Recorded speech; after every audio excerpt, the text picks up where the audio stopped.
Yo, what's going on YouTube? Back at it again with another College Football 26 video. This one's going to be about how we just want to completely shut down and destroy the bunch strong meta that you guys I'm sure have seen.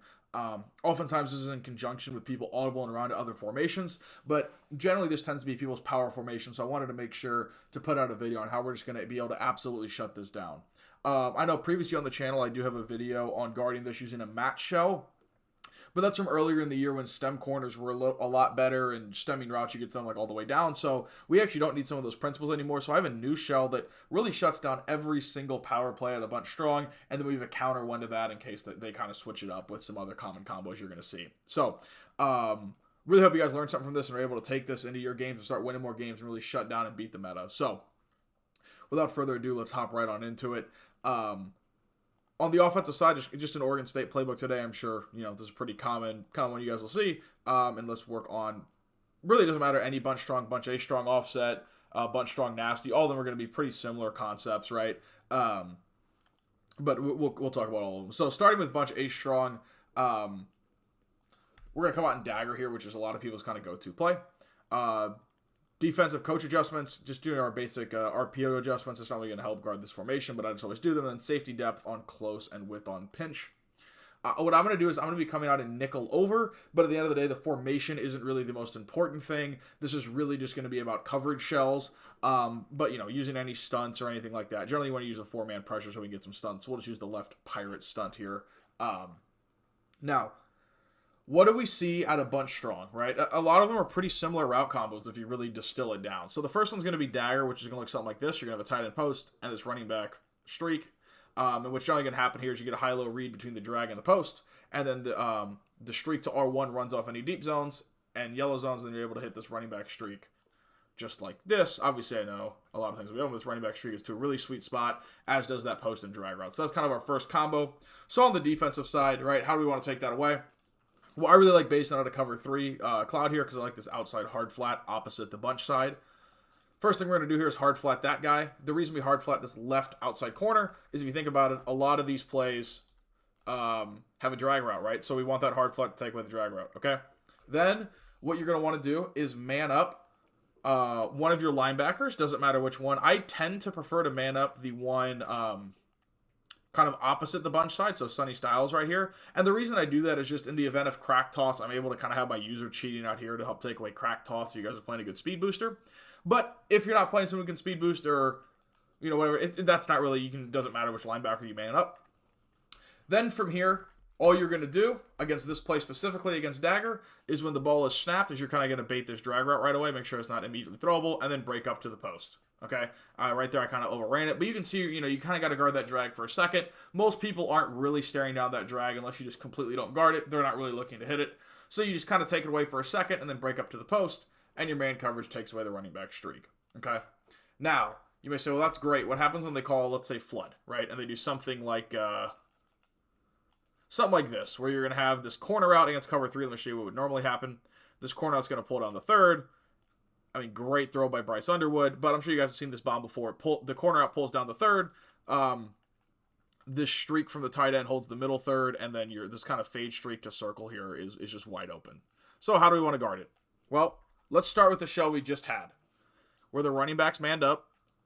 This is a hard flat. Hard flat. There we go. I don't know why that was glitching out. Well, in order to take away these fade streak bombs, if you guys don't know how to take this away, simply all you need to do is put your outside third in a deep half.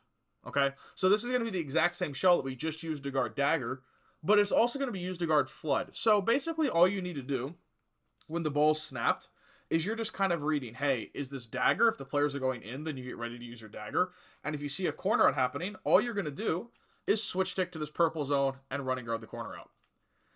Now, if you're playing a really advanced player, one thing that you will see them do is they will start playmakering this drag. They will see, oh, none of my streaks are open. He switch sticked my corner, right?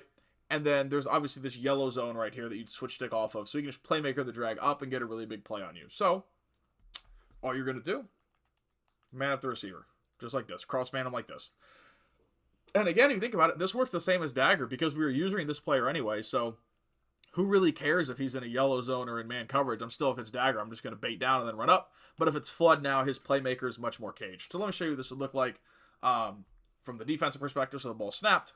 I see corner out, I switch stick here. And, I mean, wow, those receivers really ran into each other. But what you're going to see in instant replay is, right, I mean, just nothing's really open here, right? You switch stick, take away your corner out. And then this drag route doesn't really get open because if they block the running back, this guy kind of operates as a second vertical hook. So they can't snap throw it right away because of the hard flat in this drag.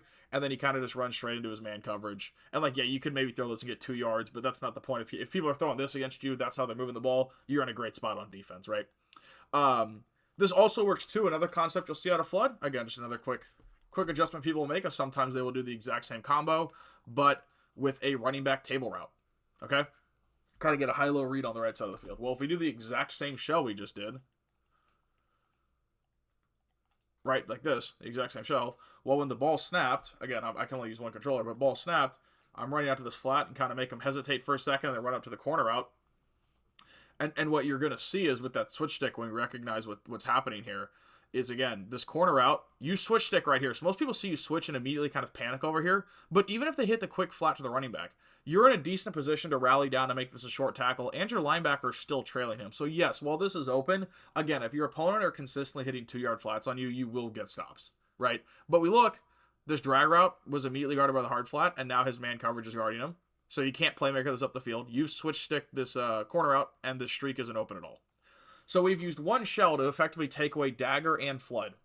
The last play you guys may see, now this is only out of Oregon State, but it would be something like corner strike, right? And there's going to be a few variations of this. One's going to be a stem down corner out, like a slot fade to this guy and a streak to the tight end. They may even stem the slot fade up, and this can kind of work as a cover 3 bomb. But, and then again, you know, something pretty similar, like looks very similar to flood, just with a shorter corner out. Or you may even see something, some people do some stuff like this, where you get like a post with a running back Texas. So how do we want to guard this? Again, for this first setup out of corner strike, where if people are really attacking the, let me call the right play here, where if they're really just looking at the stem corner and do something like this, right? Like, you know, maybe a running back table route. Oh my God, can we put them on flat? Thank you. All you're going to do is be the exact same thing we just did on defense, right? You're going to cross-man this running back, and then again, if I see everyone kind of start flowing out, because if you look right here, when the ball snapped on offense, everyone kind of just flows to the right side of the field. Well, I'm just going to switch stick to my purple zone and take away the corner out, right? Additionally, I will say, if you have robber on your defensive players, sometimes you don't even really have to switch stick, because robber will just light up and the guy gets out there faster and is able to take away this corner out. But again, we have that deep half in the event they use a stemmed up slot fade. It'll take away that bomb. Your running back, again, yes, they could throw a quick flat to the running back, but generally if you're switch sticking out to the flat anyway, again, it's like a 2-yard gain at best. So it's not something I'm really overly worried about. But again, same shells taking away corner strike, dagger, and flood now. And then finally is kind of going to be the counter punch Bunch Strong has, because it is a very good formation. It is meta for a reason.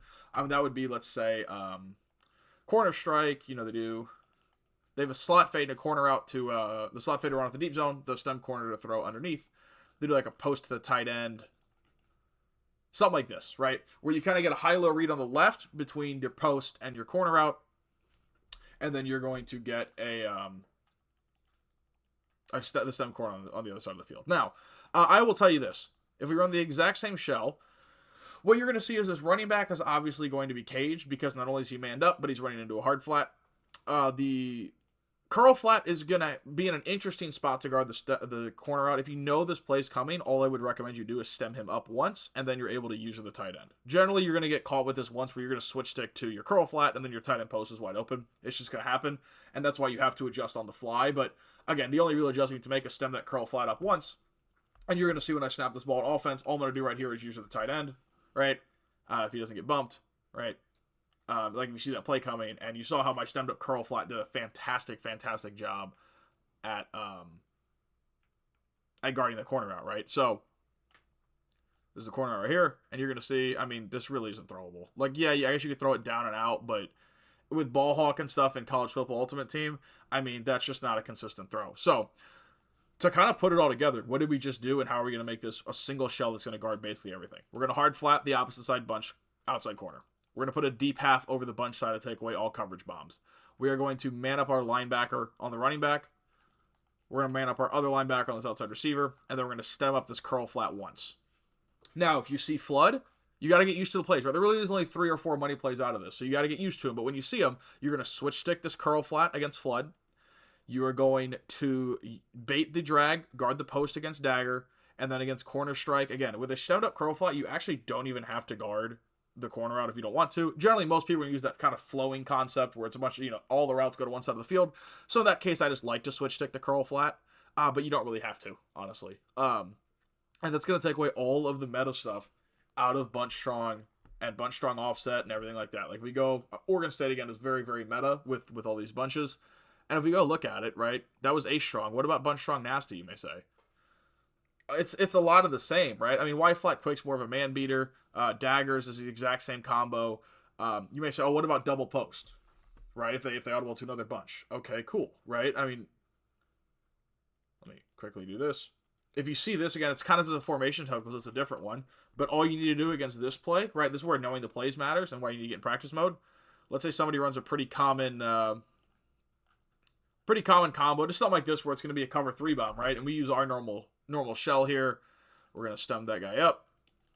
Do something like this, right? And then we're going to man up the running back and do something like this. Well, the only problem with this is that you have 2/3 on the field. So if you see this formation, literally you're just going to add a deep half. If you're ever worried about a bomb, like right here, you need to know that, hey, if they call bunch strong nasty, double post is an option. We're literally just going to put a deep half on the field. And honestly, if you wanted to, if we think about how bunch ace strong just attack the field, you could literally run this shell every single time, where we just switch our left outside third for a left deep half, because it's still going to take away streaks, and that outside third wasn't really playing anything anyway. So this could just be your base shell as well, if you don't want to have to remember, hey, in bunch strong nasty I need this, and in bunch ace strong I need this. You could literally just run the double deep half. Because then, pretty common coverage bomb, ball's going to be snapped, and what you're going to see is, let's ignore my user, is you can kind of throw this underneath the middle third, but that's where you're going to want to run with your user. Again, just like I said in Dagger, where we bait the drag, right, and then guard the post. Well, what does it look like we need to do here? We need to bait the drag and guard the post, right? So that's a very common concept you guys are going to see me really try to hammer home versus bunch strong, is bait drags, guard posts, or switch stick to the flood route. So again, ball snapped, we're going to bait the drag, and then we're going to go guard the post, and nothing's open. The one play that I will say is actually open versus this is this solo side corner out. I gotta be honest though. Nobody ever. I think I've seen 2 people in my life throw this pass, and it's wide open a lot of times.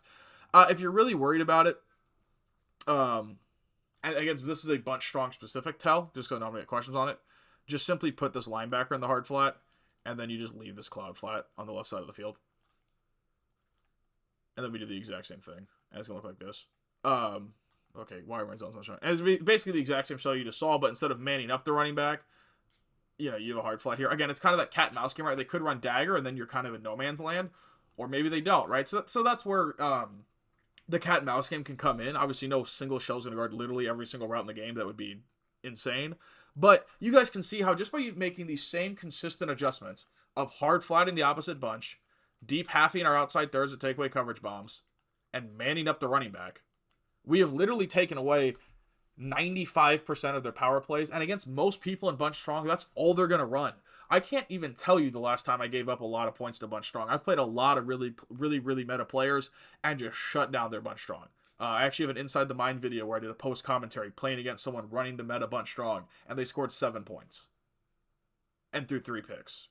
Like, it's just not something I worry about anymore. And once you take, a lot of this is people's main offense, and once you take it away, they're uncomfortable, they're going to panic, they're going to throw more picks, and you're going to run away with the game. So I hope this is helpful for you guys. And now you guys are able to, just like me, shut down this meta and really take away bunch strong from people. So yeah, if you guys enjoyed, make sure to leave a like and subscribe to the channel. It really helps me grow, and I really appreciate it. Let me know if you have any questions down below in the comment section. And additionally, if you guys want to watch me play live, I do stream on Twitch every Tuesday, Friday, and Saturday nights. So if you're interested in checking me out there, I'd really appreciate if you dropped a follow. Link is down in the description, or if you just want to search it, it's Ginobili __. And yeah, I'm looking forward to seeing you guys there. So yeah, I hope you guys have a good one. Catch you in the next one. Peace.